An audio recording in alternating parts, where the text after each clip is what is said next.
Bugün o'tmoqchi bo'lgan darsimiz bo'lsa, jo'say va tuxum turmiliya. Buni biz oldindan 300 gram un, 3 gram tuz, ondan 170 gram ilmariq suv, shular bilan xamir yo'g'irib olamiz. Yumshoq holatda xamir bo'ldi bu. Bak yumshoq emas endi, bak chang emas, normalroq bo'ldi. Chiqib yumshoqroq chiqadi yoqqa. Uygur xamirdan yumshoqroq jeys qildiganlar bilan xamirda holatda chiqadi. Endi biz bu xamirni yepib bir 5-10 minut tindiramiz. Tingicha biz qozonga suv quyib qaynatib, qaynagan suvga azroq palak ni silib qaynatib pishiramiz. Boya jusay turmil debdimi, palak turmili jumu. Mana palakni pishirib evoldik. Endi biz bu palakni sovuq suv bilan bir chayqab, ondan suyini siqib evilib, buni ushoqlab to'g'raymiz. Mana bu videoda ko'rsatilgan bo'yicha.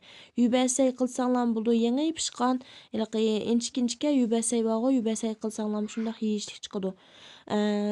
Chamg'ur ko'kliganda chamg'urning ko'kit qilsanglar bek payz bo'ldi jumu. Ondan bunga azroq qo'rilgan tuxum va suvlab yumshatilgan pintoz silib, buning ustiga azroq jangyu, azroq tuz, azroq kunjut meyi shularni silib yaxshi aralashtirib olamiz. Mana shu holatda bo'ldi. Endi biz bu xamirimizni 10 minut tindirib oldik. Tindirib bo'lgandan keyin biz bu xamirni 2 yoki 4 ga bo'lib yeyib olamiz. Biz holatda o'zinglar cho'ngligini xohlagancha qilsanglar bo'ldi. Qozonning cho'ng kishilik qarta. Biz bu xamirni intayin biz holatda yeyib olamiz. Yeyib bo'lgandan keyin shu boyam qiymimizni takshi yeyib olamiz. Yeyib bo'lib mana mahlar holatda turib olamiz bu xamirimizni.